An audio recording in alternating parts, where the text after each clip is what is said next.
Hey everybody, Jaye Williams here from Sight and Sound. I know I normally do these in the middle of the show, but we have a big announcement. It's time for Sight and Sound to enter into a new phase, so to speak. We couldn't be more happy with our first 6 months of providing content for everyone, but we're super excited to announce the launch of our very first merch drop. On Sunday, May 7th, we will be opening our online store through TeePublic. For our first line of merch, we have 4 great shirts for you, one of which will be an exclusive shirt until the end of June. The lovely podcast t-shirt in a white tee will only be available until the end of June. You can see all of our shirts right now on our Instagram feed at Sight Sound Pod. After our exclusive shirts go away, we will be announcing new designs that I think you guys are going to be really excited about. I've seen them because I've designed them. So mark your calendars on May 7th and go to sightsoundpod.com. Again, that's sightsoundpod.com, where you can get your Sight and Sound gear. Not only can you get some cool shirts to wear, but you are also supporting this show and supporting independent content creators like Ryan and myself. We have some incredible ideas planned for the future, and we need your help, so why not pick up some shirts to help us out? Again, sightsoundpod.com on May 7th to get your Sight and Sound gear. Now let's get on to the show.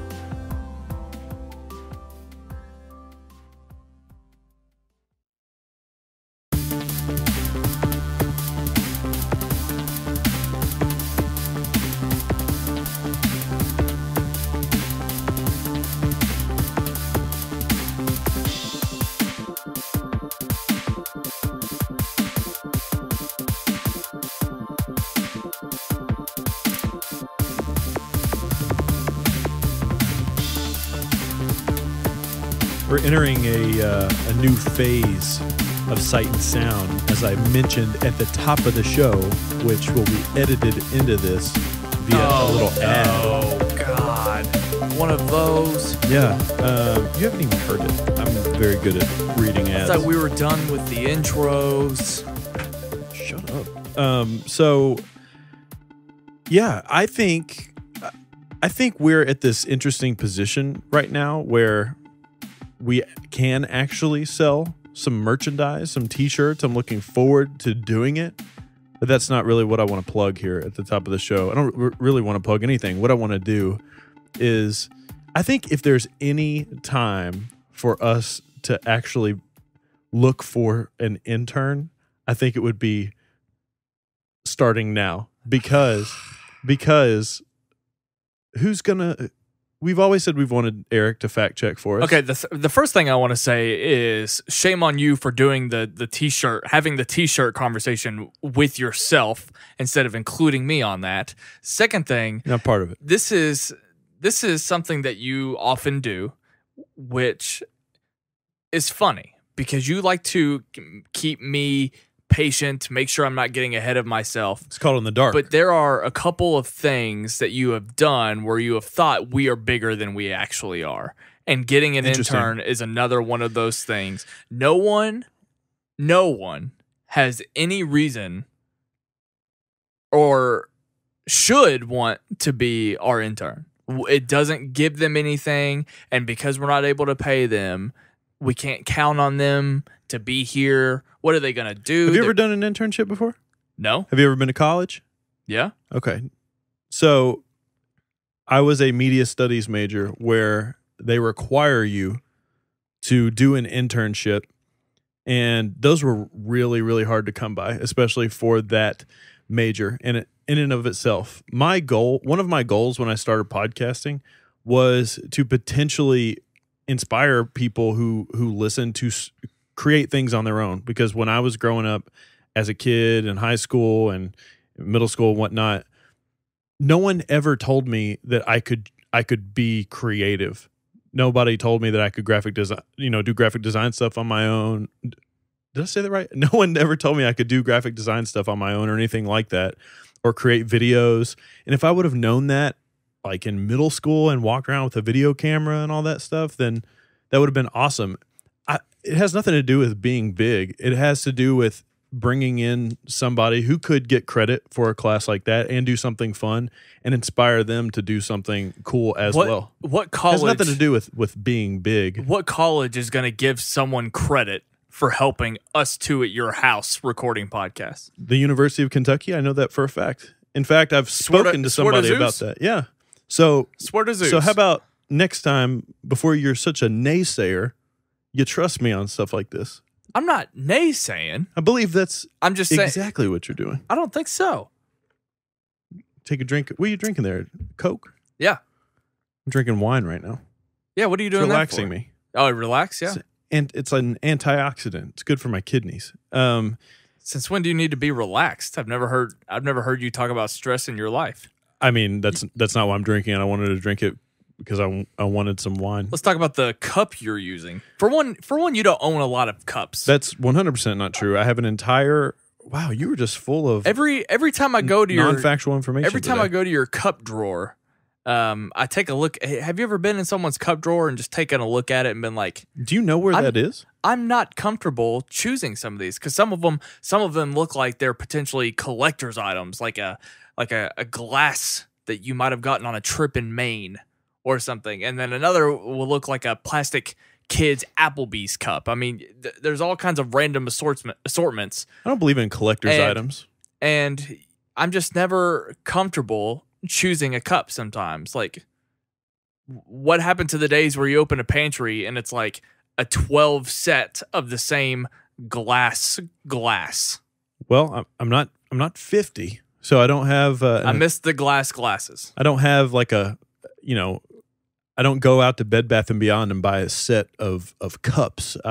Maybe you should. Maybe I should. I'd be a lot more comfortable in your house, especially when I have a can of Pamplemousse that I want to combine with alcohol. In fairness to this discussion, half the time it's probably because they're just not clean. They might just. So that's what it is. It could be. So that's why I'm unaware of. We have so many glasses that when Kayla moved in, we had to get rid of a ton. You got rid of the glasses. Well, we got rid of mini cups. Back to the cup you're using. It is a plastic purple children's mug that looks like it was designed by Crayola or Lisa Frank or Rose Art. Rose Art is the brand that I want. It has your girlfriend's name on it, and it looks absolutely ridiculous. My 6-year-old nephew might play house with something like that. Yet you're drinking wine out of it. Yeah, I don't like to drink wine out of wine glasses. I like to drink wine out of mugs. I don't know why. It's just a thing. So it's just something that I enjoy doing. I would appreciate it if you didn't judge me on it. But regardless, look, we didn't just get back. We got back, was it 2 nights ago, I guess, from good old Nashville, Tennessee. We were down there. The Windy City. We were down there for an entire day. We didn't do much. We didn't do much at all. We did stay in an Airbnb, Ryan's first Airbnb. What was your takeaway from the old Airbnb experience? My takeaway was that I was only there for like 8 hours, and I was asleep for 7 of those hours. I mean, the overall experience was about how I imagined it. I was joking last week. I have no idea if you knew that I was joking or not. I was aware that no one was actually going to make us breakfast. I was playing off of the fact that I think the name of the company is silly. But anyway. Could you see how that experience would be much better over a long, well, not that it was bad, but could you see how that would be an incredible thing over a longer period of time? Or with a bigger group of people? See, what I should have known, I guess, because of how the hospitality industry is with early checkouts and hotels and stuff. I should have known that there was an early checkout out at an Airbnb, but I figured that an Airbnb would be more flexible with how long you could stay there. I mean, I know that the whole point was to get out and be in Nashville, but at the same time, you're asking would I preferred having a long-term experience with an Airbnb. Absolutely. Because I feel like I got next to nothing out of it other than it was just pretty nice. Well, to be fair, the way that most hospitality places, hotels, Airbnbs, the way that they work, one day at somewhere, a hotel or whatnot, is you essentially sleeping there. And so if we got an Airbnb for one day, it would let us sleep there and wake up and do that. Now, if we would have gotten to Nashville, our check-in was actually at I think 2:00 in the afternoon. So we could have had from 2:00 in the afternoon on the day that we got there until 11 a.m. the next day. So that would have been a more extended stay, so to speak. But now that you've actually done it, why in the hell would people use a hotel now? That's what I don't understand. Well, if you're old like my grandparents, you think you have no choice because you have no idea what of course, yeah, Airbnb is. But yeah, no, you're absolutely right. If I do plan a trip, which might be another 5 years away, I plan on strictly going through Airbnb. Yeah. I mean, it's great. It's a lot roomier, and the value of it is much better. You have the privacy. You don't have to worry about loud neighbors and all those things you don't even really think about. It's just really nice. I mean, going in like an elevator to get to the lobby to get to your car. I mean, our car was literally right outside. Now, the one thing that we didn't do for you for the first time was we didn't take an Uber. No, we did not. That's something I regret, but another time, potentially. Okay, so let's pretend I got an Uber. So okay. You can ask me right here, right now, how was your first Uber ride? And then I will respond. Is this a bit? Is this something you thought about? It's not a bit. I'm telling you what this would be like. What did you think of the Uber ride? It was just a ride in a car. That's fair. You know what's funny about it, though, is it's really cheap. It's really, really cheap. I remember Kayla one time drank a little bit too much and had to stay somewhere in Lexington and had to get back to her car. And I called she had never done Uber. So I called an Uber for her on my phone, set it up to pick her up and take her to her car. And it cost maybe $7 to get from where she was to a few miles away. Pretty awesome. It was also super early in the morning in Lexington, Kentucky, which isn't the most metropolitan area. It might have been more somewhere else, but nonetheless, I think we had a good time in Nashville for the most part. I had a good time. It was okay. Well, you were. I mean, why don't you tell? I don't know how much you want to get into it, but it doesn't matter. Why don't you go into your experience, and maybe I can tell it from my perspective. Well, I was trying to course correct because I have a lot of anxiety at home base. And I thought, well, if I'm going out of town, I'm going to be away. I'm not the one driving. I don't have as much control on this type of trip. Maybe I should add some more medication or some more supplement in this particular case. You overcompensated. To help my cause. And apparently I overcompensated because I took a 5-HTP to kind of settle my mood and keep me straight throughout the entire day. Ended up making it a whole lot worse, actually. So 5-HTP? I thought you were more of an OG Kush guy. So I just felt miserable all day. I was, the fogginess was there. I felt nauseous. My appetite was gone for most of the day. And luckily, I have several friends that live in Nashville, and I didn't realize that the coffee shop that we went to early on was just down the street. Shout out to the Post. For the Post, yeah. Where I had my, what was that tea called? High Garden. East. High Garden tea. Isn't that where the Knight of Feathers is from or whatever? What's his name? Iron Fist? Isn't he from High Garden? You could have gone with Game of Thrones there. That's what I was talking about. Oh, you said Iron Fist. I thought you meant Iron Fist, but you were talking about the actor in Game of Thrones. Yeah. Amy Teagarden, star of Friday Night Lights. That's right. Okay. She was not pleasant towards the end of that season. Anyway, sorry. Go ahead. Matt Saracen. What was I talking about? Oh, my friend ended up living down the street, so we went to her house. You met my friend Alyssa and her dog Luke. Shout out Luke. Anyway, I was feeling so terrible. I didn't want to ruin your trip. I decided to stay there for a little bit, take a nap, and you did your own thing, and I have no idea what went on in those hours, really. Yeah, I went and absolutely stuffed my face with Japanese food. We have a vlog coming out at some point soon. It's got kind of our trek in it. It's got some live music from old Balance and Composure. We'll talk about them in a minute. But from my perspective on the entire thing, I was okay with it. I've talked a considerable amount of times about how I think that just being on your own and, you know, new environments and new situations and whatnot, you learn a lot about yourself just doing standard, normal, everyday human being things. So I was pretty much fine with you doing all of that. It was nice to meet somebody new. Shout out Alyssa. She probably won't listen to this. Shout out Luke, the white dog. He'll listen to it. I could see Luke doing that, but not Alyssa. Absolutely. A dog's breath smells like fish. Anyways, yeah, I didn't mind too much, if I'm being honest. Now, we did have a conversation on the way home that intrigued me. You had said something like, what would happen if I just said that I absolutely have to leave, like we have to go home? Yeah. And I would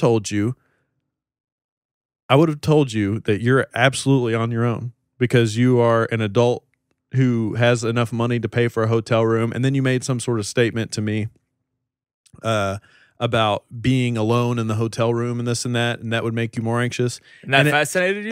No, it didn't fascinate me. My reaction to it was fascinating. At that point, I'm a people pleaser. I was going to say, I am a people pleaser, and I'm somebody that I go out of my way to help people. I know that's a weird thing to say, but I try to be as best of a person as I can be. I think that can be seen in the After Schmo comment section on our YouTube videos.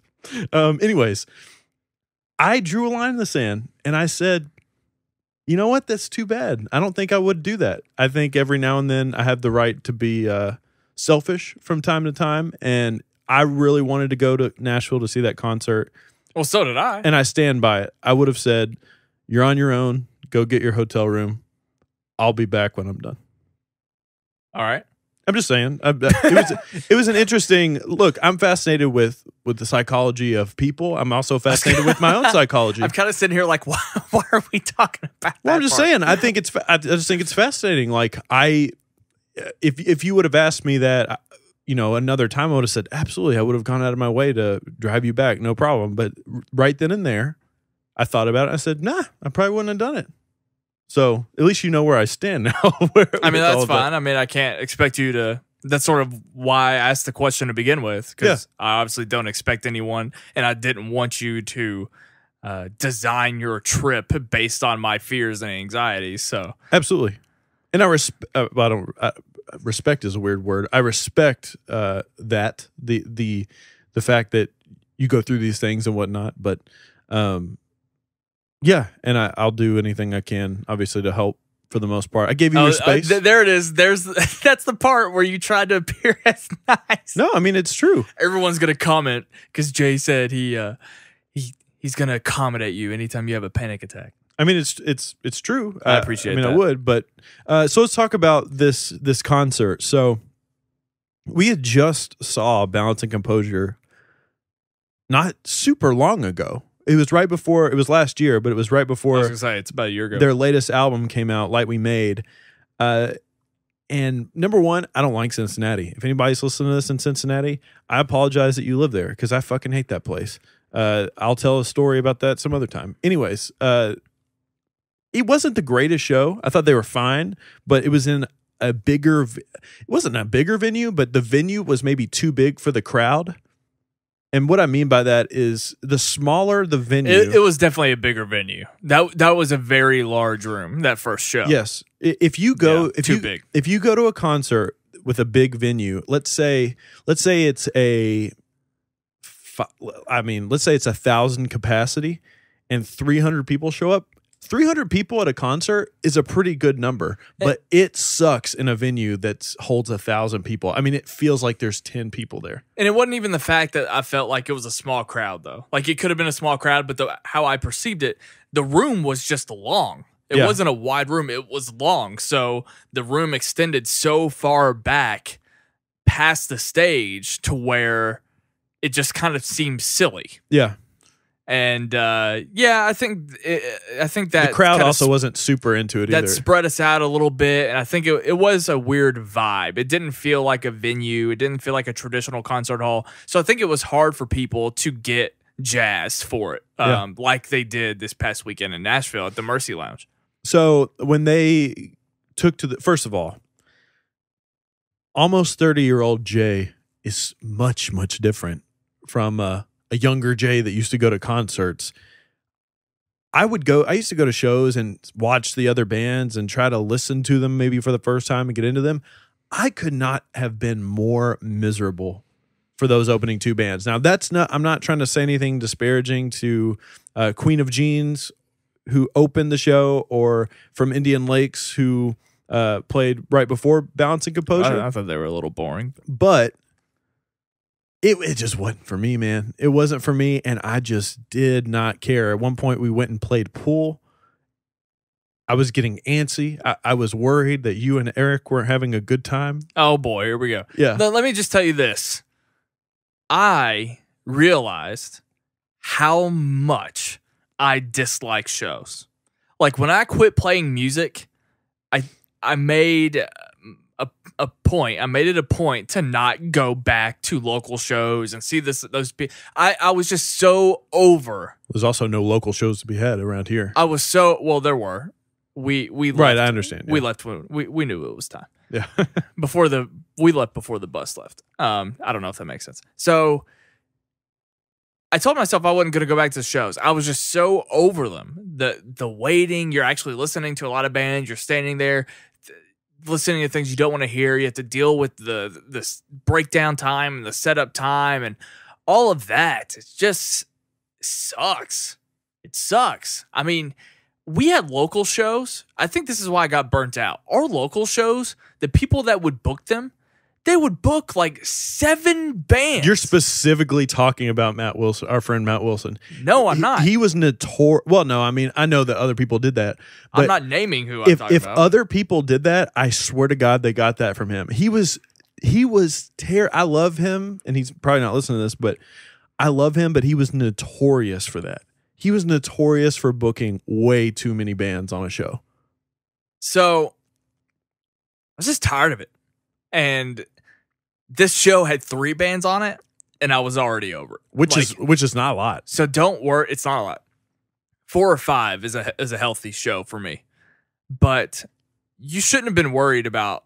I mean, I didn't like it, but at the same time, I was okay with where we were at because we were all on the same page. Like, I was the one that was getting restless. You were the one that's like, let's go to the pool room. And I was like, yeah, let's do that. And that was a way better experience because that first band ended up flying by. And we mostly watched the second band. But I don't know, man. It really reminded me how much I dislike going to shows. Well, and also, I mean, there was so much about it. And I love concerts, especially concerts with bands that I'm really passionate about. And there were some people that were asking about Balance and Composure, like Kevin Marks felt bad because he didn't know who they were. We'll talk about them in a minute. I feel like we just should because you're going to see some content around them on our YouTube channel. We'll talk about them in a minute. So by the time Balance took the stage, Balance and Composure, I was starting to get the buzz. Were you kind of feeling it at all? Like, I was like, finally, yes, I am so ready for this. We went up to the front of the stage, which here's 2 things that I noticed about the venue. The venue had this weird platform you could step up on. Almost like where the bar was? Yeah. Yeah. But it went all the way to where we were standing. Whoops, I hit my stand. Most people that were there were standing in that area. Did you notice that? Yes. And where we were, it maybe went 8 to 10 rows of people back. We were like at the back of the people, but the longer the show went on, the more people filled in behind us. But what did you think, man? I mean, from the first time you saw him, you liked it the first time, but I think it's safe to say that this time completely trumped that first time. It's definitely safe to say for a few reasons. One, I thought the sound of it was better. Sound was amazing. And that probably has something to do with where we were positioned in general, because I remember the first time I was trying to stay out of the way of the dancers. We didn't really have to deal with that this time around. I don't know if they were dancers. Of the pushers. Yeah, the pushers, whatever they're doing up there. The second reason is that I was just more familiar with their music this time around. That show, the Cincinnati show, sort of got me into Balance even more. Like, I had listened to them, but that's what really got me into them and started getting me to anticipate that new album like we made. Yeah. But this time around, I know the majority of their music now. I was able to sing along. I was able to enjoy it. That takes concerts to another level. Sure. And especially when you have a connection with the lyrics. Getting to sing those songs with your favorite artists. I mean, it's awesome. And the communion of that, because not only do you feel like you're a part of the singing with the band, but everyone around you's doing it. Everyone's throwing their arms up. Everyone is having a good time. And they know really, like the big parts. Like yeah. The funny thing that we'll wrap up this in a second, but so they open the show, and their new album is a lot different than their other albums. It's more vibey. It's got more of like a laid back sort of chill factor or groove factor to it, where some of their other albums had a lot more energetic moments to it, which is fine. It's a great album, but it's just different. And they open the show with some of those more groovy songs, but when they actually got into the more aggressive songs, I think they started with Void, which is the first song in their first album. And it comes in... Which? The Cincinnati show? No, this is in Nashville. Midnight Zone was their first song. I know, but Void, they went two chilled out sort of vibey songs. They did Midnight Zone and Spinning, I believe, were the first two songs. And they might have had a third one in there. Tiny Raindrop. Yeah, Tiny Raindrop, which is still a little bit more of a laid back song. But then when that song Void kicked in, and it has like this big lyric part where very memorable, iconic lyrics from this band, and everybody knew that when those lyrics came in, you just saw the crowd swell to the stage, and that brought me back to like hardcore shows and stuff, just those moments when the singer would hand out the mic and I was smiling ear to ear because I like those new songs, but seeing that, I like that. Do you like stuff like that? Like when that happened, did you kind of smirk a little bit? There were a lot of really great moments like that. Again, it's part of the communion and everyone's feeling that. Communion or community? Communion. Everyone is feeling that communion. And we were all vibing, to quote. What's the lead singer's name? John. John? Yeah, his name's John. He looks like a Brendan. He does kind of look like a Brendan, but he looks like a Brendan. I forget his last name. Well, John regardless, he said that Simmons. He likes our vibe. I was like, yeah, I like our vibe too. Did you roll your eyes when he said it was the best show of the tour? I knew that he had said that every stop. You did know that? I know for a fact he says that at every stop. It was a good show, though. It was. Everybody. We deserve to be called the best. If you go to our YouTube page and watch the video that we put up for Midnight Zone, do we have other songs we're going to upload? Oh, we got 3 more coming out. Okay, so go watch the one for Midnight Zone, and just watch everybody like snake dancing, like grooving. I kept hitting you. I was like, put your fucking phone down because I kept hitting your elbow. I don't remember you hitting me at all. It would weird me out. But no, I was into it. Made a lot of eye contact with the lead singer. I thought he was staring. You can watch that video. It looked like he was doing. I was going to say, on all 4 videos, it looks like he is staring me down. It's pretty cool. I hope it's pretty intense in his music. Did you get the video of the song when he went and Postcard when he went fucking nuts? Yes, I got Postcard on video. I got Midnight Zone, Reflection,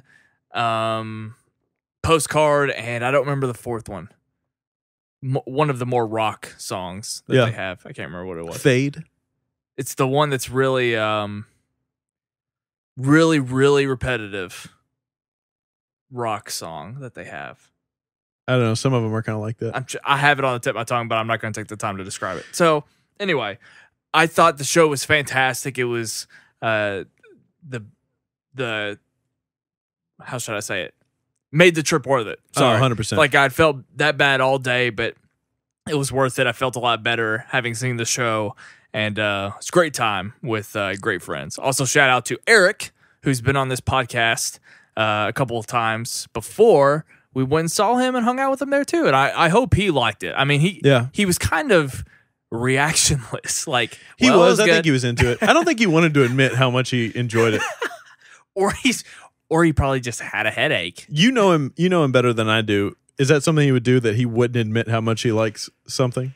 Because he kind of went into it just to hang out with us. That's actually not something I think he would do. Okay. I just think that if anything, he probably had a headache. He was very practical about it. He was like, I enjoyed the concert, but I just don't care for the band that much, which is perfectly fine. So look, let's wrap all this up with just talking about Balance and Composure. Kevin, you did like a Facebook Live thing and sort of showed some of the performance, and you got some people talking to you about it, which I love. People, yeah. It's great. One of which was Kevin Marks, and he made a funny statement. Do you want to tell that story? Shout out Kevin Marks. I don't remember the literal quote, but he mentioned how he felt like he was old because he was 34 and had never heard of Balance and Composure. And your first reaction, because earlier in the day, we were just talking about how many Spotify followers that they had, how big of a band they were. Which is more than I thought. Compared to others. So you weren't actually that surprised. The dogs are licking each other. They're about to go nuts. You actually weren't that surprised that he didn't know who they were because 100%. It was perfectly okay. What I want to happen is I want the way that Donald Glover's been like part of Sight and Sound. I want Balance and Composure to be part of Sight and Sound. I want that the official rock band of Sight and Sound. I mean, yeah, in a way, like I really like the idea of following them and talking about them more prominently, because that's, of all the groups that we've talked about on this show, that's the one that I think me and you relate to the most.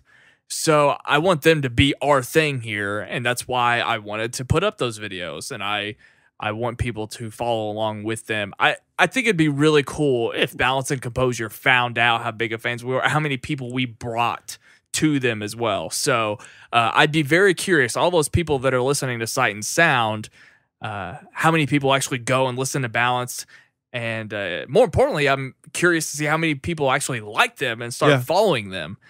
Because if you do like them, we want you to tell them that Sight and Sound brought you to them. Absolutely. And we've actually talked about them more than you think. They were actually I think they were my first album review that I did here on Sight and Sound for Light We Made. And I talked about them extensively.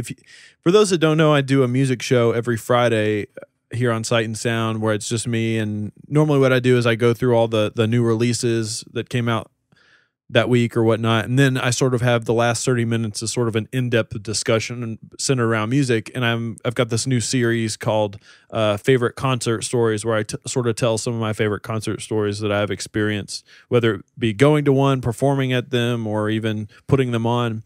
And my first one was a very special Balance and Composure show, so go back and find that. But for those that are wondering, if you guys have never heard of this band, you have no shame in doing that. I have gone on the record, I've said this on my music show numerous times, that rock and to some people it's going to hurt when I say this, but it's fine. Let's just be honest here.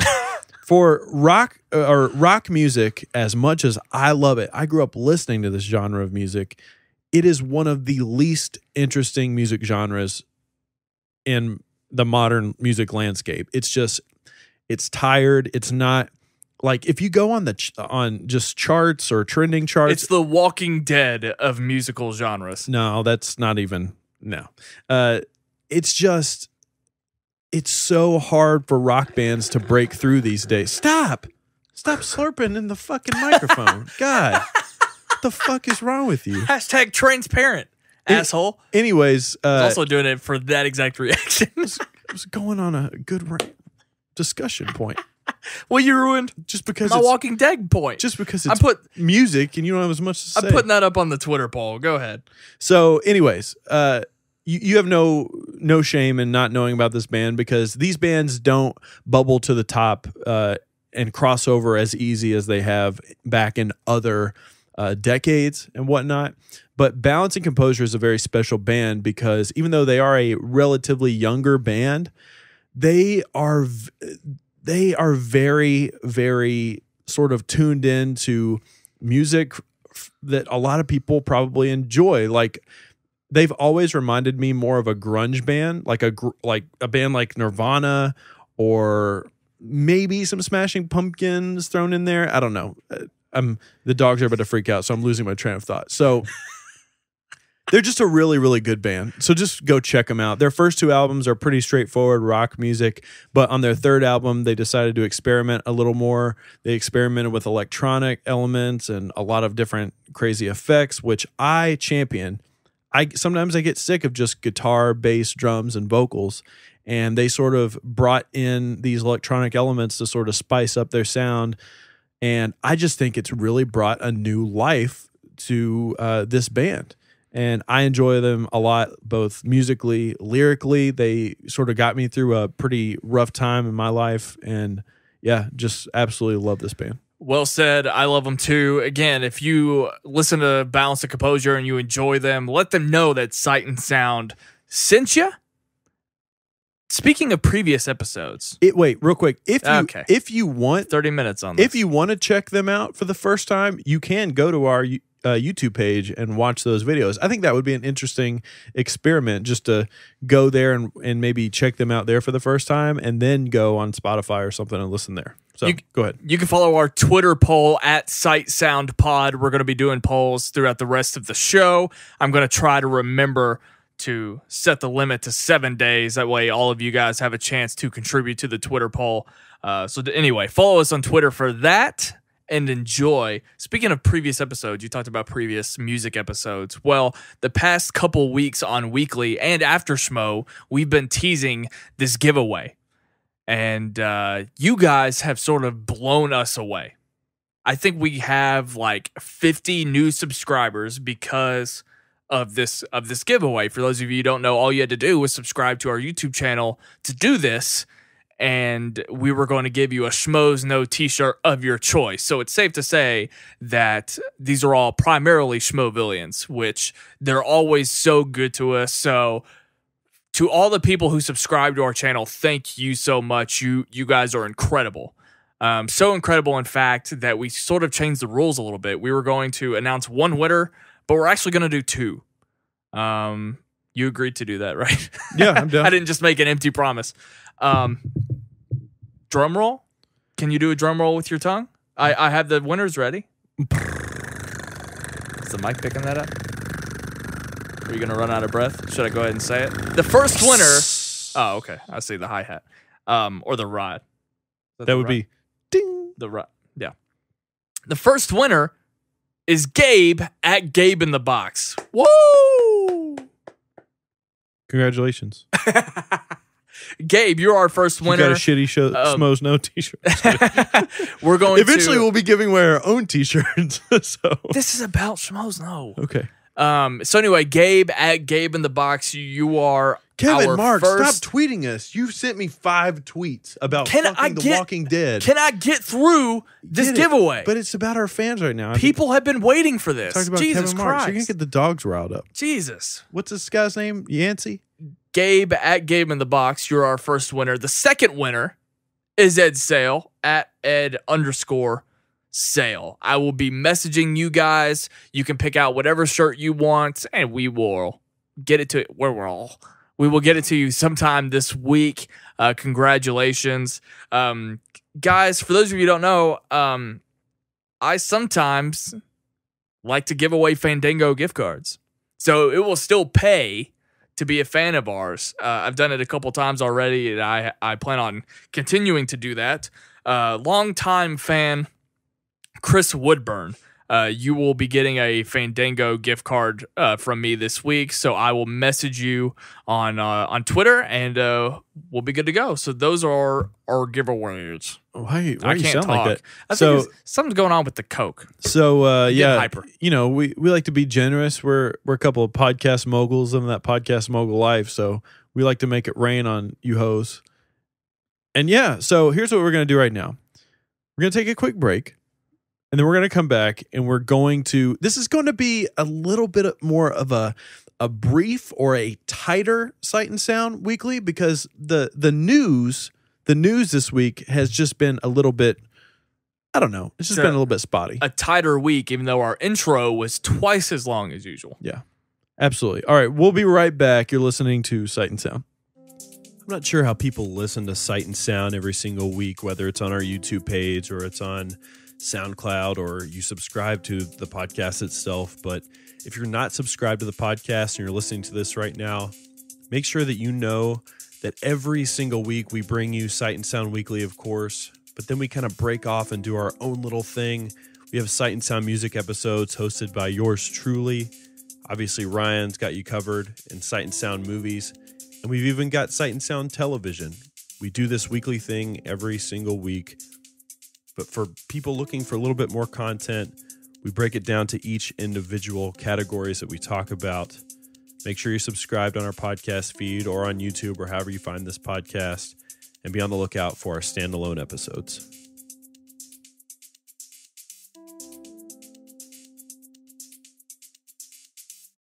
Could I talk? Like, was I doing a good job? I guess so. I don't know. So you're going to be talking a lot about this one because it's about a TV show that you have no interest in watching. We're going to talk. So last week we did what did we do last week? We did our summer preview, and we didn't get a chance to talk about Silicon Valley. It debuted last week on HBO, and we had somebody ask us on Twitter if we would talk about it. So I figured we'd bring it back up. It's an award-winning show. It's this from Nickelodeon. A lot. No, I didn't like the Screenwriters Guild. So last year, maybe it was one of Silicon Valley won a TV award over Atlanta. I thought it was like a Screenwriters Guild award, and the guy.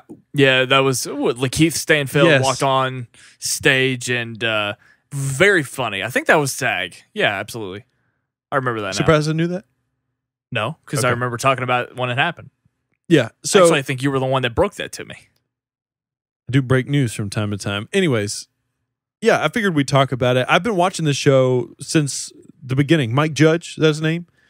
Yeah, I think so. Big fan of a lot of the stuff he does. I think he's a very funny creator of content. Obviously, Office Space, Beavis and Butthead, King of the Hill.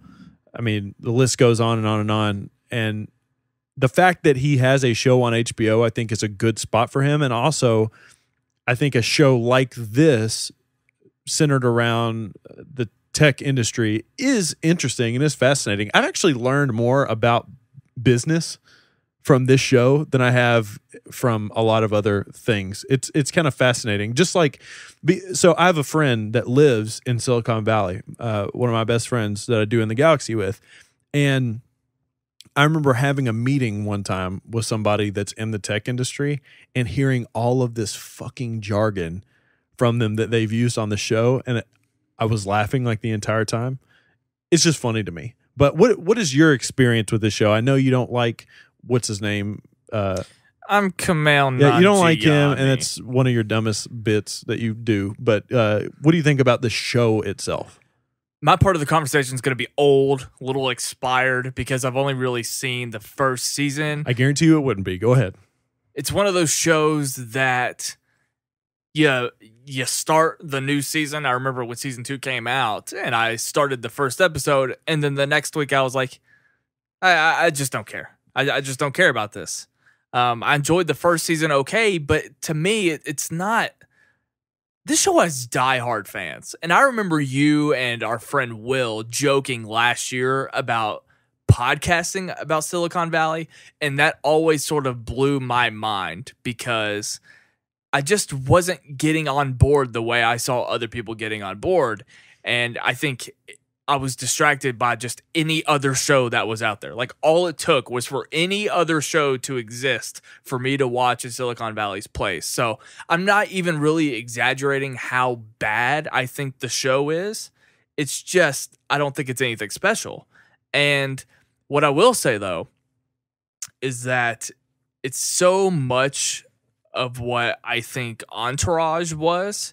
And this isn't an Entourage conversation. You've never seen the show, but it's very similar. A group of guys, as a team, kind of, I don't want to say they're not so much piggybacking in Silicon Valley, but in Entourage, They are. They kind of are. They are. That's fair. Okay. Yeah. Well, then that's what Entourage is about: piggybacking off the one person in charge and kind of trying to succeed in this almost impossible scenario together. Very, very similar shows. This one's obviously just the modern take. I think if Entourage came out today, it would be very dated. It's already dated, and it came out in the early 2000s. So, I guess Entourage was my show like this, and that's the one I responded to more. This one, I didn't stay on board, and I don't even really think it's laugh out loud funny. I think TJ Miller is great in moments, but that's about it, and that's all I got, man. Yeah, look, this show, for me, I think it's interesting how inside baseball this show is for the tech industry. I mean, they really do hit on some things.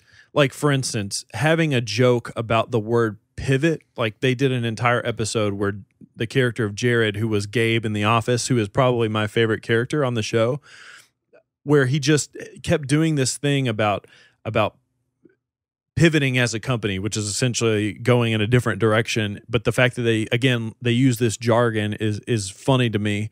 The fact that they were at a character's funeral, and the CEO of Snapchat was making some almost inside baseball joke about how nobody would buy Snapchat or something, and that was kind of amusing to me.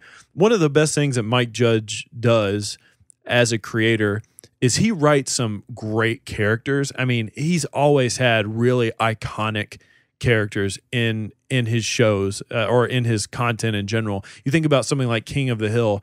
I mean, just all of the character traits that each of those characters had, like Boomhauer with that voice, or Bill. I know next to nothing about King of the Hill. Okay, well, regardless. I've always thought it appeared annoying to me. I never watched it. Okay, or even Beavis and Butthead, or even Office Space. They just have characters that they have these traits that they stick with you after you watch his content. Years and years later, you remember things that, like Michael Bolton in Office Space, who was obsessed with hip hop music. I mean, that stuff sticks with you. Are you about to get to the point where you say that's something the show does not have going for it? No, it 100% does. It does have that going for it. However, we are coming off of a year, probably one of the best years of comedy on television in recent memory. You had a show like Atlanta being my TV show of the year, and I think a lot of people really, really praise that show, award-winning. We're coming off of one of the best comedic television shows of all time in Parks and Recreation, even something like The Office that ended years and years ago. This show, after they're now in their fourth season, their tropes and their scenario, the jokes are there. The jokes themselves are there, and they're still funny, and it's still amusing to watch. But the show itself is getting very, very, very tired for me. The storyline is getting borderline unforgivable, and I think the writing is actually becoming a bit trash, if I'm being honest with you. Anytime you have a comedic show where you have idiot characters where they just can't seem to get something right, good writing and good comedic writing is you always have one thing, at least one thing about those characters that has a redeemable factor. You look at somebody like a Leslie Knope, who, as silly and over the top as she was, at the end of the day, she was incredible at her job. Incredible.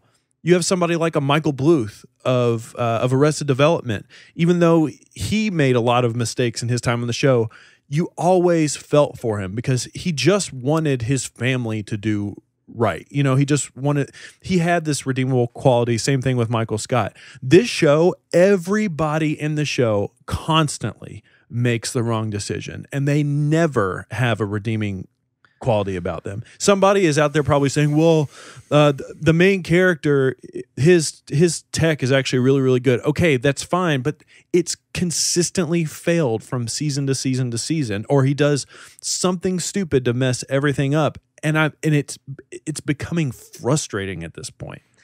One of my favorite things, and forgive me if you're listening to this and I'm not crediting you, but one of my favorite things that I've ever read about television shows, I can pretty much sum up my entire TV comedy fandom with this point. I really love smart shows about dumb people. Yes. Because more often than not, shows about smart people end up feeling dumb. Yeah. And that must come across fabricated. You can make this comparison easily. For me, when you compare something like Big Bang Theory and why I dislike that show versus why I love something like Seinfeld or The Office or Arrested Development might be the best example, because it's a smart show about dumb people. Yes. And that's what I like. And the comedy itself is smart too. That is what I think is quality. And when you have a show, I can imagine your frustration when these people are supposed to be geniuses. Or at least it's inferred, or at least it's inferred that they're smarter than you. Business people with millions and millions of dollars. Right. And which I get the commentary. I get the commentary there. Sure. It just somehow it doesn't work for me. And it even worked more so with Entourage, because those characters are even stupid. And it's like you can kind of play up the fact that, quote unquote, anybody can act, whereas not everyone can develop an app about compressing data. Right. You know what I mean? I actually want you to start a poll. Can I have you start a poll for me? I would love to start a poll for you, Jay. Okay. I want to know at Sight Sound Pod. I want to know if people think Silicon Valley is up there with The Office, Arrested Development, Parks and Rec type of comedies. If they would put it up there with them, or if they just think it's some show that's funny. Like, for me, it is an entertaining show to watch. It is funny, but it has very much so fallen out of that prestige television. And I mean, there is prestige television that is comedies 100%. Do you agree with that at least? Yeah. Okay, for sure. So I don't put it in that category. I don't think that there's anything redeemable about some of these characters. What were the example shows? The Office, Parks and Rec, Arrested Development. Would you put them? Do you think Silicon Valley is in the same ranks as The Office, Parks and Rec, and Arrested Development? Yeah, yes. Look, I think this whole conversation, I mean, you can just look at this new season, season 4, as an example. And I guess maybe kind of spoilers, not really, but they sort of ran out of so many ideas that they're essentially starting over in the show. Like, where there's like a new business now. And it's just, I don't know. For me, like, they've even brought back a character from, I think, season 1 or season 2 to start that situation with that character over again. And it's just like, what? We're running out of ideas at this point. That's a shame. Yeah, it is. It's I enjoy it, but I would not. Just kind of felt like a backwards point there. Yeah, so I enjoy it, but I enjoy it. I enjoy watching it, but I would very much struggle to put this in my like, if this show ended up in my top 10, even 10, it'd be a bad shows year of the year. for Yeah, it would be a rough year of television, but I do enjoy it. Okay. Nonetheless. All right, watch the leftovers. Let's move on and let's talk about movies. Ryan Snelling, what the hell are we talking about with movies? It's kind of old news, but this is something that we had been anticipating. I want to talk about the Kingsman trailer. Kingsman: The Golden Circle. Let's do it, man. This movie, not the sequel, but Kingsman 1, probably one of the most surprising movies I've ever seen in my life. I am going to gloat and mention that movie, before I saw it, was on my most anticipated of that year. And I have well, this kind of ruins how smart I'm trying to make myself look. I had no idea why. I just had a feeling. By seeing that trailer, Matthew Vaughn, I'm a huge fan of Matthew Vaughn. Can we run down Matthew Vaughn's last 3 movies? Yeah, if you give me a minute. Okay. But the fact that Matthew Vaughn... Maybe not even his last 3. I really was expecting you to say 3 in particular. Well, I mean, okay. Well, Kingsman, Kick-Ass, X-Men First Class, and Kingsman. Those 3 movies back to back to back. Yes, they're all in the same realm, but I mean, my God, this guy has a hat trick of club fucking bangers. This guy is only throwing heat right now. Not only that, all 3 comic book movies. Yes. And maybe 4. Yes. Depending on what we get. September. October. Regardless. Early fall. I mean, Matthew Vaughn directed my favorite X-Men film. So agreed. Ditto. I hold him in that film very near and dear to my heart. I thought you had Days of Future Past a little bit higher. No, okay. I've never thought that. Okay. But anyway. A lot of people do. I think that's a mistake. Also, Matthew Vaughn produces great films. Not only did he help produce Days of Future Past, but a movie like Eddie the Eagle, which I was very happy with. I enjoyed Eddie the Eagle a lot, and he helped, again, Taron Egerton, someone he worked with on Kingsman, and Hugh Jackman obviously was in that movie as well. So the only dud really was Fantastic Four because he produced that. But but we know that's a whole other conversation. 2 quick points. One is a question from my own knowledge. Was he ever a part of the Bad Robot crew? No. Ever? Okay, that's fine. He has a name that sounds like he would be like a Matt Reeves. Wasn't Matt Reeves involved? Matt Reeves, yeah. Yeah. Him and JJ were childhood friends. Brad Bird. Brad Bird's not a Bad Robot person. He doesn't run. He doesn't run around with that crew. Though. He directed Ghost Protocol and Tomorrowland, but so he runs around like. I'm sure he's friends. If with they him. had a big party, he would probably be there. I'm sure Brad Bird would be invited by JJ or Damon Lindelof to that party. It's also. This is my hot take for this episode. I'm going to keep my ear to the ground for this. It's very possible that Matt Reeves could be directing the first good movie in the DC universe films. You're skipping right over all of the other ones that come out before the Batman. How did we get here? And how did we get here? We're just talking about him in general. And I know that I was talking about those, and I said it for the right reasons, or not for the right reason. I said it for very specific reasons. I have full faith that Matt Reeves could do a good job, but just with all the turmoil that's gone on, it could be rough. Anyways, regardless. Okay. Let's talk about Kingsman. That movie, the first Kingsman movie, is a fucking heavy metal show. I had so much fun watching that movie, and it's just a good movie. It's great. It's a great movie. It was like similar to Deadpool. I believe it came out in February, that first movie. So it was an R-rated movie by Fox, comic book, and it just took the world by storm. Maybe that's an exaggeration. Is there any credit that could be given that maybe people haven't drawn that conclusion before, that Fox had that success? Because a lot of people give Deadpool a lot of credit for Logan happening. But could we not have a similar conversation of if Kingsman wasn't as good and as well received as it was, that maybe we wouldn't have gotten Deadpool and Logan? I haven't heard that brought up. That might have pushed the studio over the edge. Gave them more faith. But there was so much behind Deadpool already. Of course. Given the beloved the rabid fan character. base, and then the negative reaction to the first portrayal in X-Men Origins. I mean, there was already so much backing Deadpool. Kingsman might have just pushed the project over the edge, but that's about all, I think. Yeah. You can definitely give it some credit somewhere. I mean, there's definite parallels, absolutely, with how both, came to be and, the eventual product as well. I mean, they both have similar attitudes. They are kind of playing up the action comedy, playing on tropes of other films, spy genre versus a superhero genre. I mean, they're very, very similar in those ways. But yeah, that first movie was great. incredible replay value. That's just a fun movie to just put on whenever.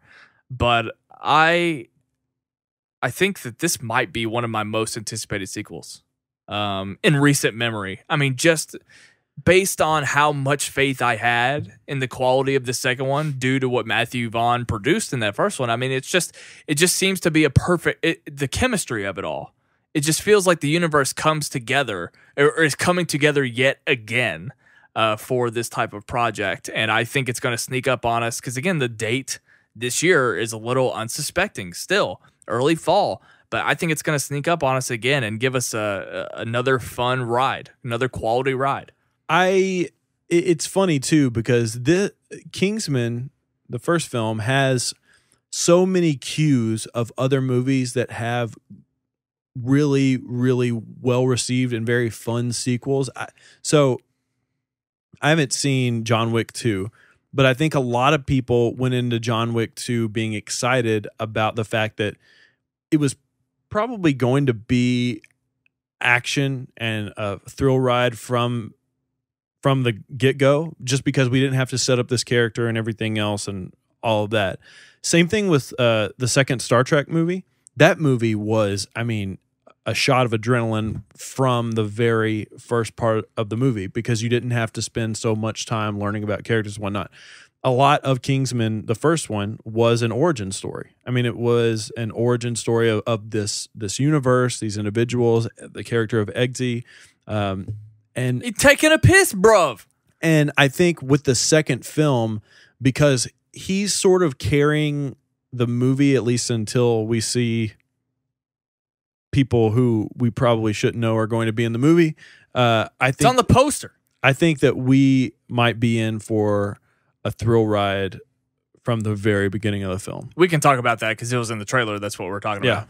I don't think it means anything at all that Colin Firth was not only in the movie, but it doesn't mean anything that it was shown in the trailer either. I don't think it's a big deal at all. I don't even think he's going to be a big part of the film. So anyway, I'm happy he's in it. I think that's great, and I can't wait to see what they do with it. An ensemble cast this time. Yes. Not that it wasn't last time. I mean, it wasn't really. Yeah, I mean, it wasn't. Michael Caine and Sam L. and Colin Firth and Taron Egerton, who is a no-name. So it wasn't really the first time. But this time, add Julianne Moore, add Channing Tatum, add Halle Berry. I mean, they're just having a lot more fun, even more fun this time around, especially the stuff that they're including with the Statesman, sort of the American branch of the Kingsman. All of that is great. The world building, it seems to, in scope, it's getting bigger and hopefully better. And I think the trailer, I mean, let's talk about this trailer. What were you going to say real quick? Well, I was just going to say that, you know, the director here, who I forgot his name. Matthew Vaughn.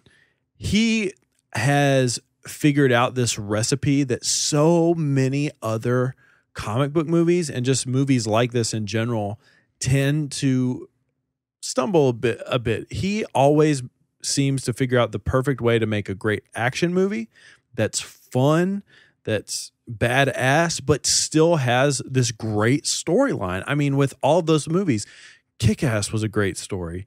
X-Men First Class was a great story. It just wasn't, you know, superheroes running around. And Kingsman was also a great story. I mean, you really did feel for Eggsy's character, this guy who didn't have the best home life and just wanted to be somebody, have some sort of mark on the world. I mean, just incredible. I just think he's such a great director. Probably one of my favorite modern directors right now. Probably in my top 5, maybe. It's funny. I love his attitude so much. Me or Matthew Vaughn? Matthew Vaughn. Okay. I've seen a couple of interviews with him where he just flat out says that he has no interest in directing like Oscar caliber films. Yeah. He thinks that they're just boring, and he doesn't pay any attention to those types of films. And it's funny, is someone like Michael Bay might have that exact same attitude, but Matthew Vaughn has proven that his head is always it's this happy medium. It's always in the right place. And he's sort of... Christopher Nolan's another person that has that same vibe. I just watched the interview with him the other day. They're two totally different directors, but I think they have that similar attitude where and this is sort of where you and I have always talked about sort of what's in the formula of the movie that makes Ryan Snelling giddy. Okay, no. The perfect movie for Ryan Snelling is something that is thematic with a great story, but is also really entertaining. Popcorny. I want in the Venn diagram of Oscar versus blockbuster, I want it to be a great mix of the two. And this guy kills it. Maybe it's more so on the blockbuster spectrum, but he hits that happy medium. We are rodeo clowning the dogs right now as we're talking. So I watched this Christopher Nolan interview the other day, and he actually made that point about, he pretty much said that he grew up loving artistic cinema, Kubrick and whatnot, but he also grew up a Star Wars fan. He also grew up a James Bond fan, and he remembered how much fun it was to watch movies like that. And just hearing directors say that just puts a smile on my face. Like, I mean, that's the goal, right? That's a goal, to make a movie that you're passionate about, that you know, artistically, that you can be proud of, but also have a film that you can have fun with, that you can actually, you know, that a lot of people are going to see. What's awesome about that attitude is he had this, and he said this, he had the exact same attitude making X-Men First Class. Yeah. That was the James Bond of all of the X-Men films. If you rewatch that, it's very Bond-esque. It's in the 60s, just the wardrobe of it, the music, the graphics for it, all of it. So he's killing it right now. And that's why I have no doubt that The Golden Circle will be one great follow-up sequel. The stuff in the trailer I thought was great. I saw some online complaints with the CGI. Stop. There's nothing to complain about. I didn't see anything like that. So I don't know what's going on. Again, we can just fall back on that argument that there's still time to fix that kind of stuff.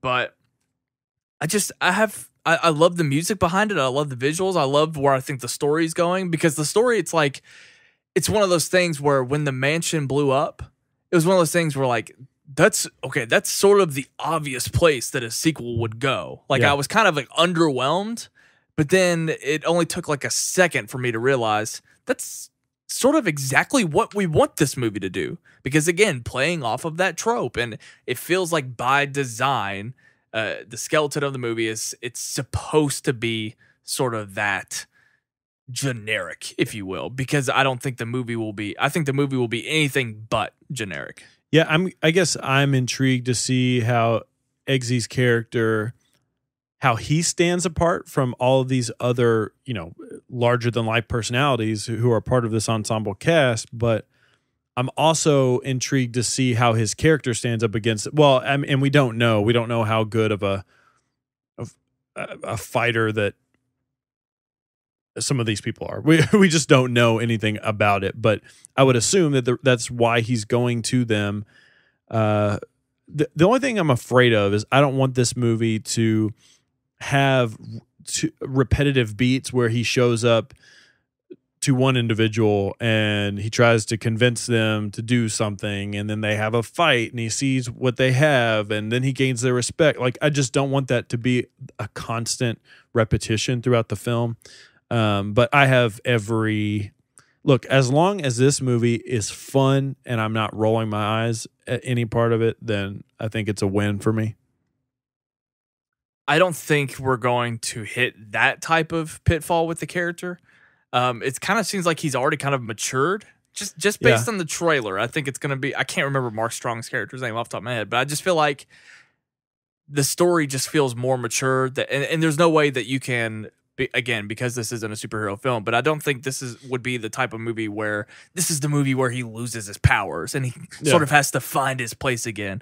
I don't get that vibe from the trailer, so if it's in there at all, hopefully it's insignificant. Well, the only reason I'm saying all of those things is because I've seen that happen in other movies, and the only scenario that I could see this movie playing, which this isn't a negative thing that I'm saying about it, but the only scenario I can see from what I've already scene of the trailer is that's the direction that it could go. Now, there could be some other cockamamie idea behind this whole thing. That's the other thing about Kingsman, even though it is a comic book property, it's such an original story. Like, yes, it does have things. It has elements of X-Men. It has elements of James Bond. It has elements of things we've seen before. And the fact that it's actually an actual departure from the source material of the Kingsman comic book. I mean, it's not the same story. So right. I mean, it does have its own identity, I think, when you watch that film. And I've always said this too about the movie. This is a movie that you can give to just about anybody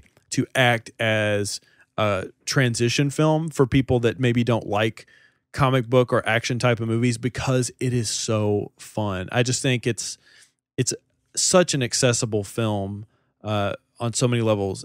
It's fun, it's action packed, it's funny, it's stylish. I mean, man, the style in this film, fashion takes a forefront in the storyline. Like, that's cool to me. I just think all that stuff is so awesome. Sorry, Jesus, I'm going to hit your mic. This is going off the rails. This podcast. Bottom line, we are still very high on this franchise due to the trailer. I can't wait to see everything else that we get, and of course the movie itself. So anyway, I think we're feeling pretty good.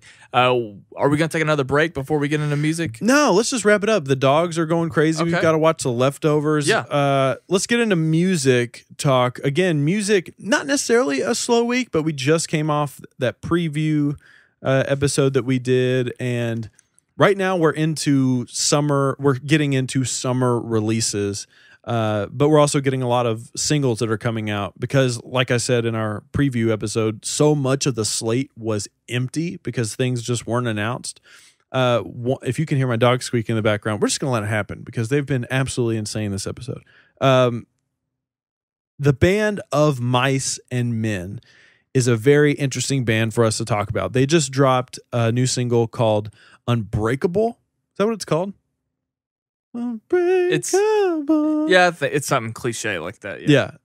Just dropped this new single called Unbreakable. Now, the reason that we're talking about it is because Of Mice and Men are one of the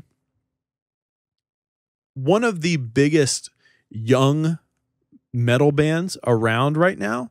But they're also a band that came from the same music scene that Ryan and I sort of grew up in and grew up listening to. And they've gone through a pretty significant member change. We'll get into all that in just a minute, but what's your opinion of Mice and Men? Not the book, but of the band. I think it was their first album. Second and Sebring, I think, was the big song on it. I instantly disregarded that entire album. Really? I mean, I remember it being... Why is that? Because it sounded just really generic, the overproduced paint by numbers. It was just sort of nothing. And it at the time, I haven't revisited it in years. So if I'm out, Luke Jaggers is going to call me out. I just updated my opinion on it the other day. Luke Jaggers is going to call me out and tell me that my opinion is probably a little dated. But when it came out, it just kind of felt like another... Because Austin Carlisle, and we'll talk more about him in a minute, was leading the band, it just felt like I was listening to Austin Carlisle again, which I was doing Attack Attack. So essentially, Austin Carlisle of formerly Attack of Attack. So he joined this band, and it just already sounded the same, I guess, is the best way to put it, because he is such a particular vocalist. He has this very particular scream, this very particular sound. So it didn't really feel that different, and it just didn't, at the time, seem like something I was interested in, and I didn't care at all about that album. I think it was the second album that really sort of caught me off guard, and it was the one... It's called The Flood, I believe.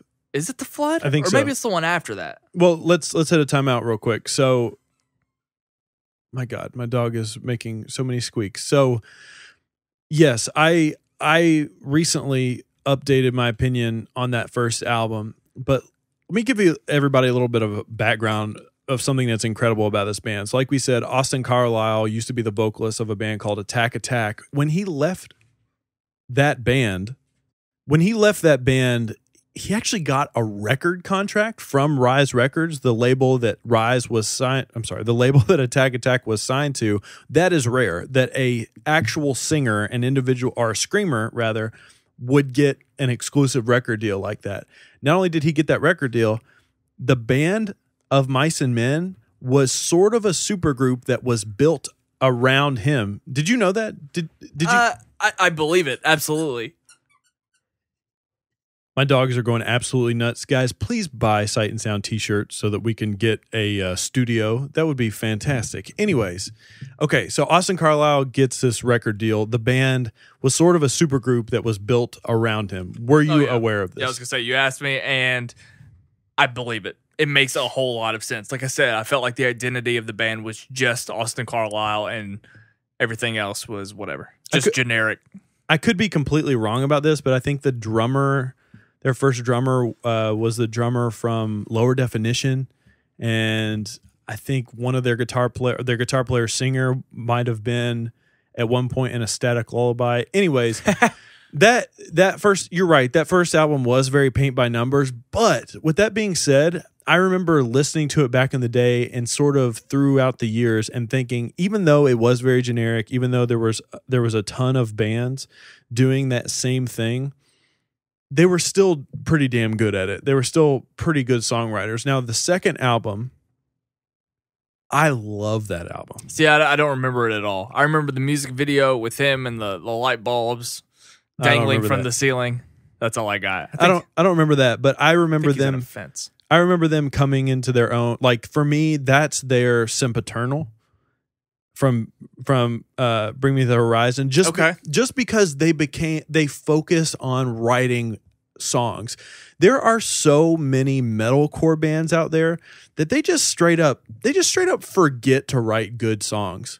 Like they think that by putting in a ton of breakdowns or the sick guitar solo or the one big singing part, like you can still write songs with choruses and verses, and that just seemed like something that was lost on so many bands back then. After that, though, they lost their singer, guitar player, and they brought on this new guy to play bass for them, who sang in a band called Jamie's Elsewhere, another sort of screamo metalcore band. And they also decided that they were going to be a part of this new trend in metalcore music where they were going to start taking influence from nu metal. Did you pick up on that sort of 100%? And that's the album that I was referring to when I sort of picked them back up. It has like a seashell on it. Restoring Force is the name of the album. And I can have a pretty good time listening to that front to back, actually. I mean, I like a lot of the songs towards the beginning of it. But overall, I was pretty surprised with that album, especially because I wasn't listening to that type of music anymore. And my impression of their first album was so, nothing. It kind of caught me off guard. And I enjoy it. And it was absolutely enough for me to care about listening to the song that we're going to talk about. But it's actually funny to me because that's actually the album that I dropped off. I stopped listening to them after that. And because you didn't like it? It wasn't that I didn't like it. I actually sort of appreciated a lot of these bands sort of opening up and taking inspiration from nu metal in terms of the aesthetic. But with that came a lot of cheesiness and cornball sort of vibes. I remember the band Issues had that same issue to a certain extent.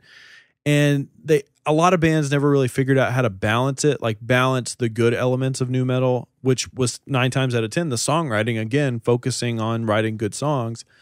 But yeah, I've always appreciated Austin Carlisle. For those that don't know, he actually has a heart condition.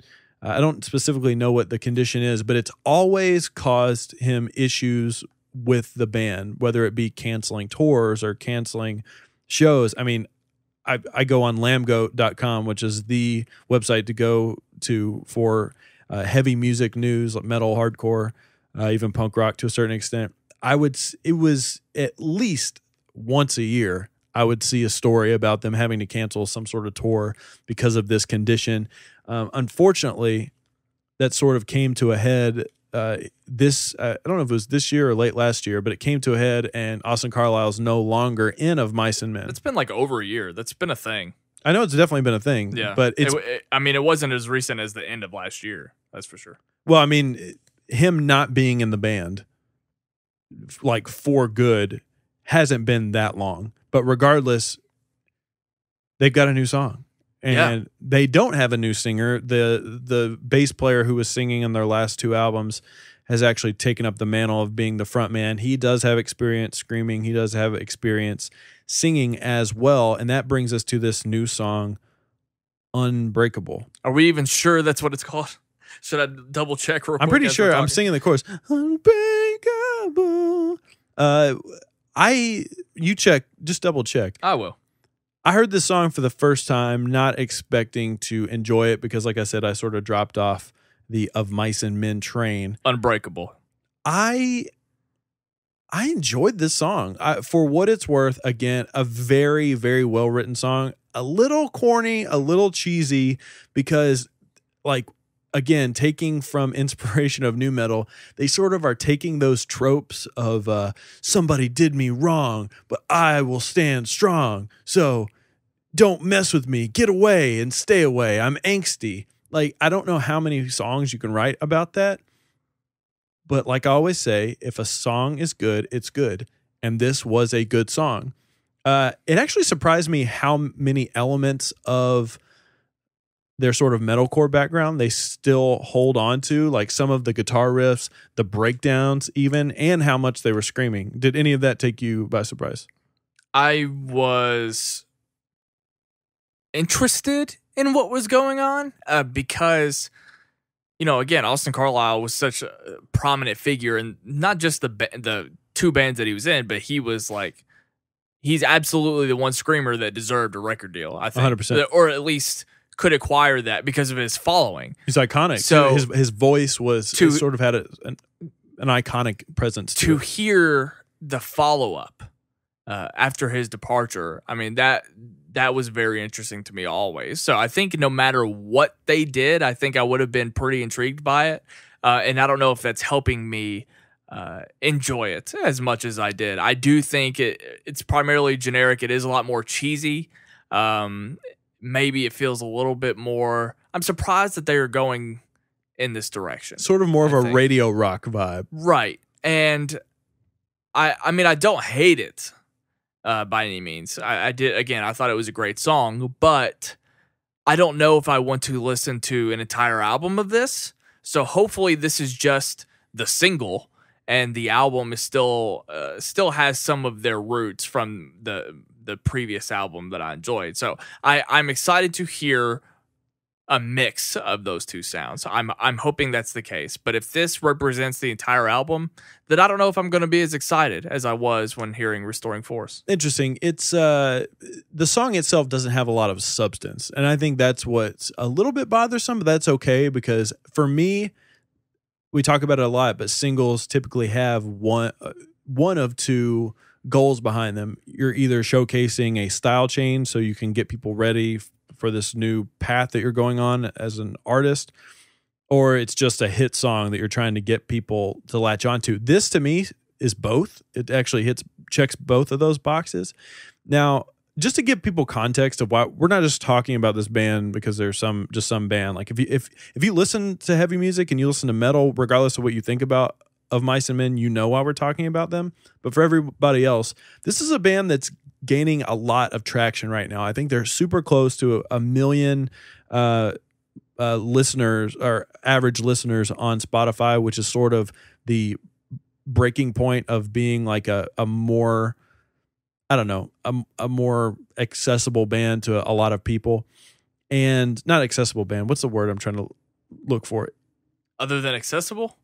1 million monthly listeners, I think, on Spotify puts you in a category of like, okay, this band's big. That's popular? Yeah, sure, popular. They've toured, like, I think last year they toured with Slipknot. It might not have been last year, but they toured. What is Linkin Park? Did they tour? Toured with Slipknot, toured with Linkin Park, Marilyn Manson. I mean, just a big band, a band that's really coming up through the ranks, so to speak. And I can see a song like this helping that for sure. Now, here's a question I want to ask you, and you can throw this to Twitter as well if you want to.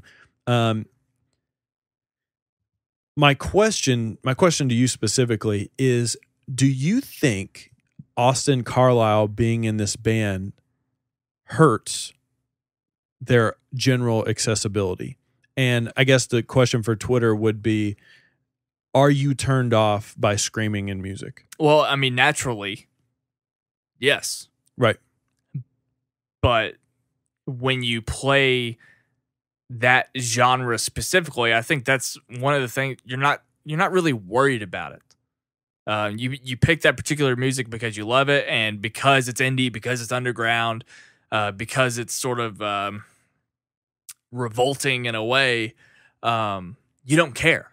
Angsty. But naturally, also at the same time, as you get older, you grow out of it.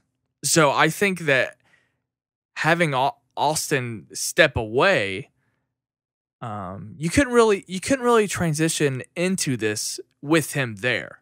Because I don't know. I mean, I know he was unless you asked him to do more. He was doing screaming, like an singing, Ollie Sykes. He was doing screaming, singing stuff before, but I don't know how much. I don't know if he can do what they're doing now. Well, yeah, and that's sort of where I was going with this. The new main front man who was in the band before, he's a lot more versatile. He can go in. Well, I mean, obviously there's a lot of production magic going on, but he can go in and out of a scream and a sing, or even just a more raspy singing.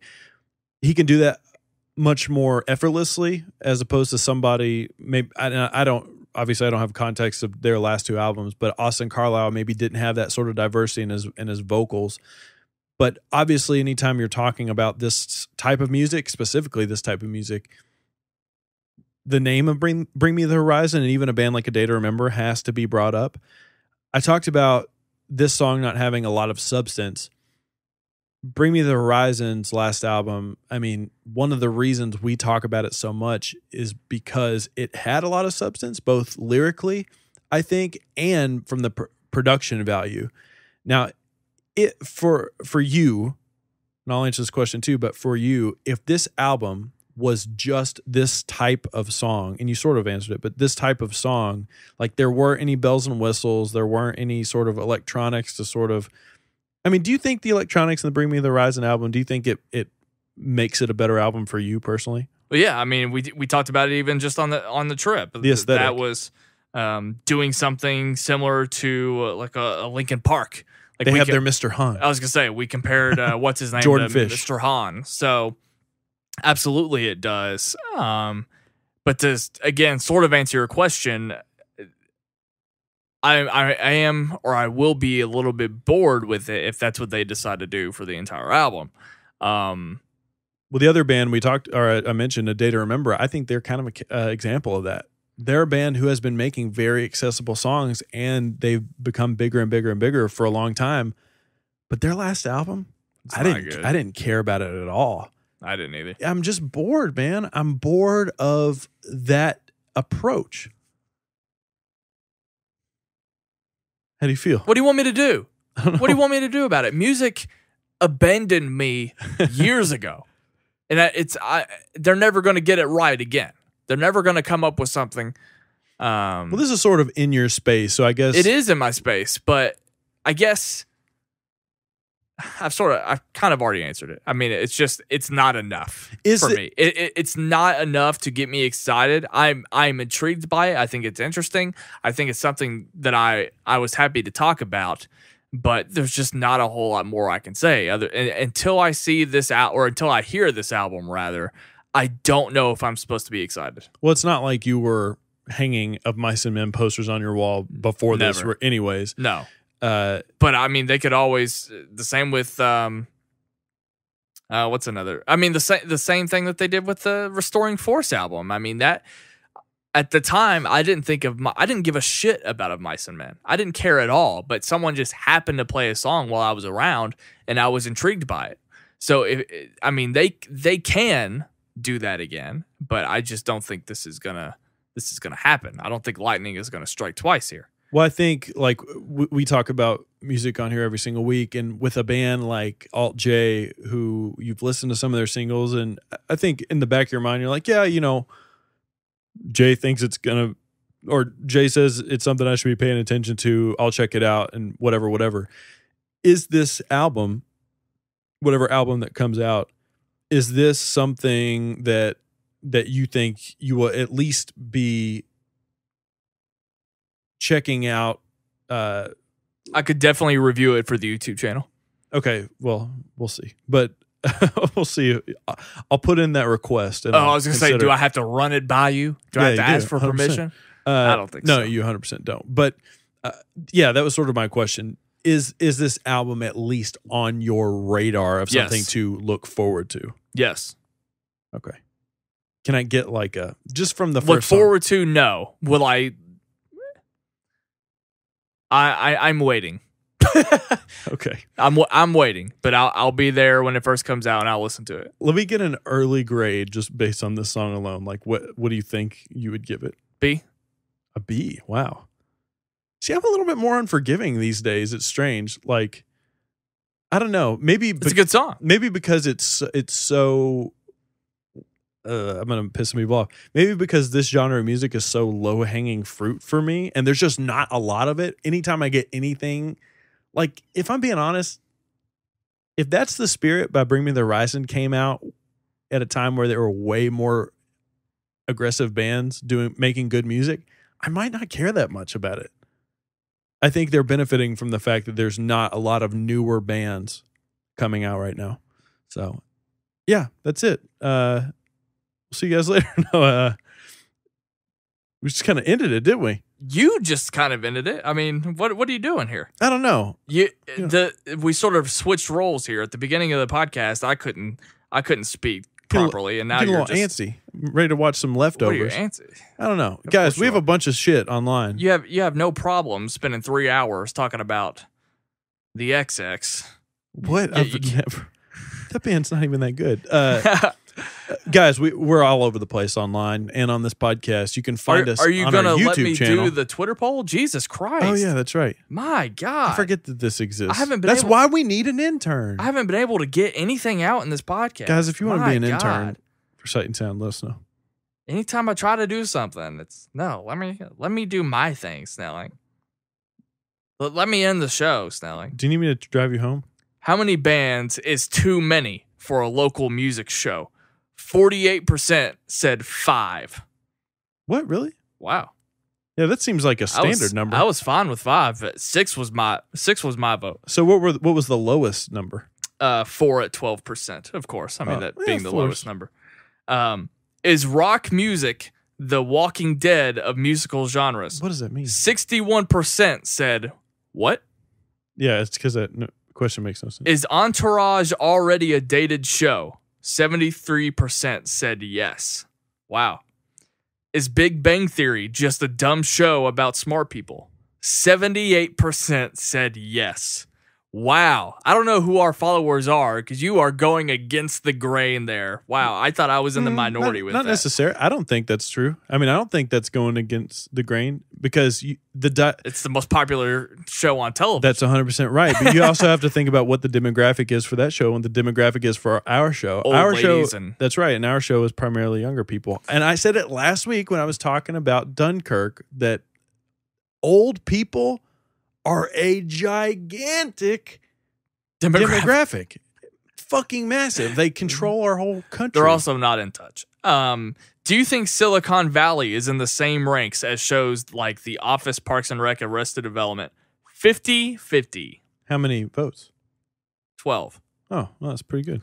Do you have any doubt in mind that Kingsman: The Golden Circle will be just as good as the first film? 42% said no. 25% said maybe. 33% said yes. Oh, you guys need to be a little more optimistic. These are some of the more recent questions, so not a lot of votes in yet. Have you heard of the band of Mice and Men? 100% yes. How many votes? 8 votes. Yeah, that's cool. Does screaming in music turn you off of it? 63% of 8 votes said no. Do you like this song? And I linked Unbreakable by Of Mice and Men. 1 person said yes, because I literally texted that out or tweeted that out as you were wrapping up the segment. I've got one more Twitter poll that we won't be able to. You know what? I'll check this Twitter poll. Maybe I might forget about it, but I might talk about it more on Sight and Sound Music. But is rock music a tired genre? Radio silence. I'm typing. And so you couldn't hear me thumbing the letters here. And so here's what we're going to do. If you're listening to this right now, go vote on that. Go on our Twitter and find that poll. You have 7 days. And vote for it. And what I'll do is I will center. I've talked about this before on other podcasts. I might have even talked about it on Sight and Sound Music, but I want to get your guys' feedback, and I will talk about it on Sight and Sound Music on Friday. That will be our big topic. I'll talk about it for 30 minutes or 45 minutes, however long I fucking feel like it. Congratulations again to Gabe at Gabe in the Box and Ed Sale at Ed_Sale for winning our giveaway. We will be contacting you for a Schmoes t-shirt of your choice. And Chris Woodburn, I'll send you a Fandango gift card here soon. From the top, Jay said something that I wasn't involved in about our merch store. You can check that out, sightsoundpod.com. If you haven't already, please subscribe to our YouTube channel. Jay, where can they find you online? You can find me on Twitter and Instagram at Jaye Williams, J to the A to the Y to the E. That's where I'm holding shit down. T-shirts. Guys, we need a studio. That's not what we're going to buy. I don't know what we're going to buy. We're probably not going to buy anything. I'm probably going to save that money. We're going to buy a plane ticket to Cali. Definitely not going on any more trips with you. That's 100% not happening. Well, maybe. We'll think about it. If somebody else pays for me to do it, and maybe if you bring along a nurse, that would be fantastic. You spent zero money on me. Yeah, that doesn't have anything to do with it. You just said if someone else paid for it. Yeah, but I'm just saying, like, somebody had to be like, hey, you want to come on a trip? I'd be like, sure. Well, I guess I got out of going to that music festival with you then. I think you might be right. Anyways, yeah, you can find me on Twitter and Instagram at Jaye Williams. J to the Y to the E is the same for both. I already said that. We've got shirts and shit. He already talked about it. May 7th is when they drop. It's a Sunday.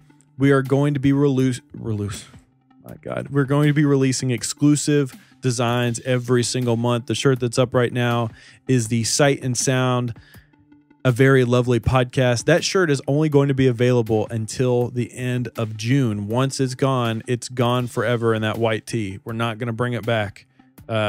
Maybe in a different color, but definitely not in that one. So get it while you can. That's it. You can follow me on Twitter at WhatUpSnell and on Instagram at Ryan Snelling. Goodbye. Watch The Leftovers, and I'll make a YouTube video when I clean my room.